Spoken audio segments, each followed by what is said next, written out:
Noite linda para você que acompanha a notícia para o trabalho. Estou aqui com o Eduardo Baiu. Seja bem-vindo, doutor. Muito obrigado. Bem, eu estou conversando com um consultor na área de direito tributário sobre reforma tributária simplificada, imposto e a busca de justiça fiscal no Brasil. O que é reforma tributária e o que é o principal objetivo? Regina, a reforma tributária não é nada mais do que uma mudança em todos as leis e normativas que hoje norteiam o tratamento tributário do nosso país. A reforma tributária que foi aprovada agora em 2019, a PEC, que foi levada a cabo em 2019, altera radicalmente o nosso tratamento tributário, mas principalmente visando a transparência, um melhor tratamento das empresas com relação à efetividade do pagamento de impostos e a possibilidade de diminuição de carga tributária. Uhum. E quais são os principais pontos da reforma tributária proposta no Brasil? Hoje o principal ponto é a criação, na verdade, a aglutinação de alguns impostos em outros três, que seria o IBS, o CBS e o IS. São aglutinações de impostos, tanto federais como estaduais, que vão trazer maior facilidade para você conseguir avaliar qual o volume de imposto que você tem que pagar mensalmente. Hoje o Brasil ele tem um problema muito grande, que é a confusão tributária que nós temos. Hoje nem os próprios empresários sabem quanto pagam efetivamente de imposto, porque existe o imposto cumulativo, é o imposto sobre imposto, acaba trazendo uma carga tributária gigantesca para o nosso empresariado e muitas das vezes ele nem sabe que está pagando a mais. O nosso trabalho, um dos nossos trabalhos, que seria a identificação e recuperação de créditos tributários, aponta justamente isso. Tem empresários que não têm essa ciência, às vezes acabam tendo como recuperação tributária 1, 2, 3, 4 milhões. Grandes redes hoje, varejistas, beiram 60, 70 milhões de recuperação e que não tinham ciência disso.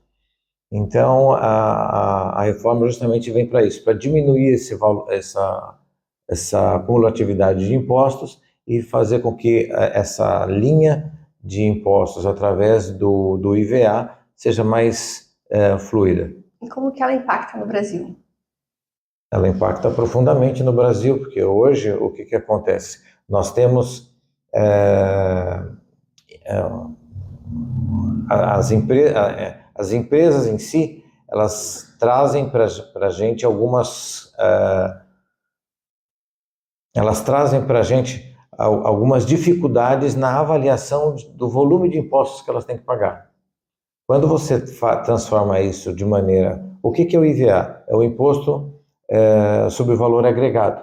A partir de agora, eu só começo a fazer o pagamento sobre o que realmente eu agreguei de valor na minha fração de negociação, de comercialização daquela mercadoria ou daquele serviço.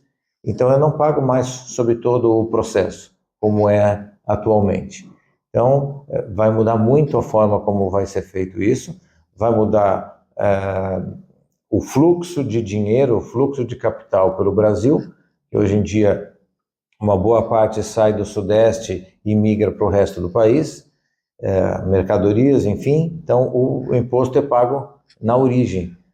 A partir desse momento, a partir da reforma tributária, ela começa a ser paga em cada fase de valor agregado que aquele produto ou aquele serviço fluir.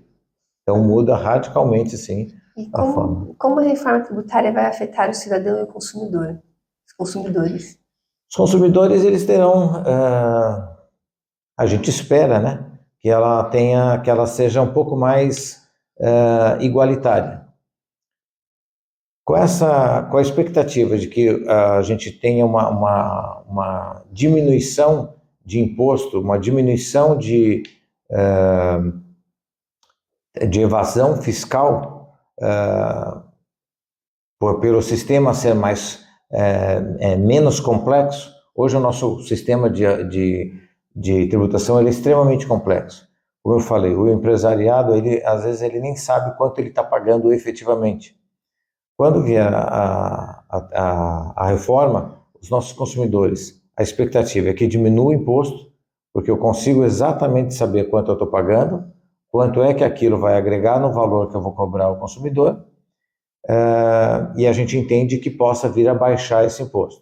Em alguns produtos isso não vai acontecer, que são o IS, né, que é o que a gente chama do imposto do pecado, que são alguns produtos como cigarro, bebidas, então, que vão ter esses realmente vão ter uma valoração, uma incidência do imposto um pouco maior, então vai aumentar o imposto. Mas para o consumidor final, a intenção é que realmente se baixe toda essa carga tributária agregada ao produto. E qual o papel do imposto sobre os bens e serviços do IBS na reforma tributária? O IBS é uma das, como eu falei, é uma das aglutinações de impostos. O IBS ele vem justamente para trazer transparência na tributação. A partir desse momento eu consigo saber o que eu estou pagando. O consumidor final vai conseguir também saber o que ele está pagando. Até porque vai começar a vir na nota fiscal o quanto você paga de imposto. Você tendo essa visibilidade e essa transparência no que eu vou ser tributado, o IBS ele traz não é seriedade, mas ele traria uma possibilidade de verificação mais imediata. Hoje, até os próprios contadores eles têm uma dificuldade gigantesca de fazer a validação mensal dos impostos a pagar.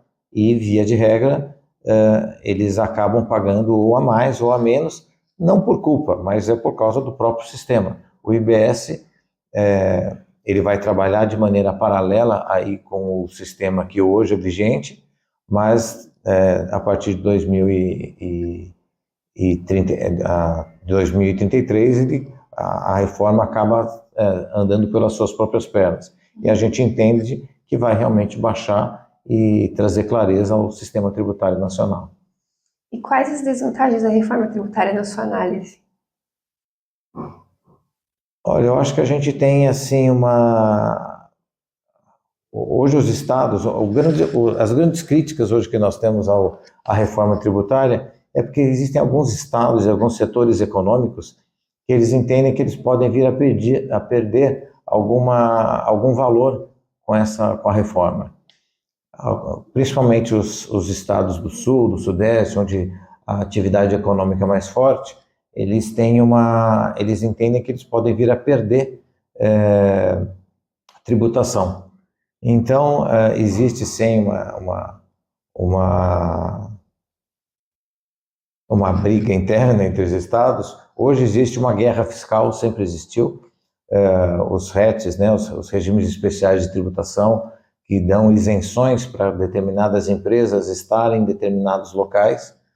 E isso, com o tempo, com a reforma tributária, é o que vai acabar deixando, a intenção é que acabe deixando de existir, em que, como eu vou ser tributado por valor agregado, então eu não tenho mais como eu colocar que aqui é melhor ou lá é melhor.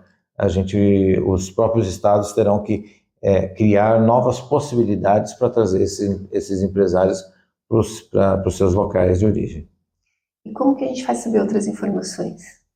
Desculpa? Como a gente faz para saber outras informações? Mais informações? Você pode entrar através do meu WhatsApp ou através do meu e-mail. Passa o seu WhatsApp. Meu WhatsApp é 11 99 500 7755. Bem fácil. E falei com o Renato Baiu, falei com o Eduardo Baiu. Seja bem-vindo, Eduardo. Muito obrigado, Regina. E quero agradecer ao Nilson que está dos lados das câmeras e agradecer a Deus Pai Todo-Poderoso por continuar aqui. Fecha essa ferramenta de comunicação levando informações que transformam. Tchau. Tchau, muito obrigado.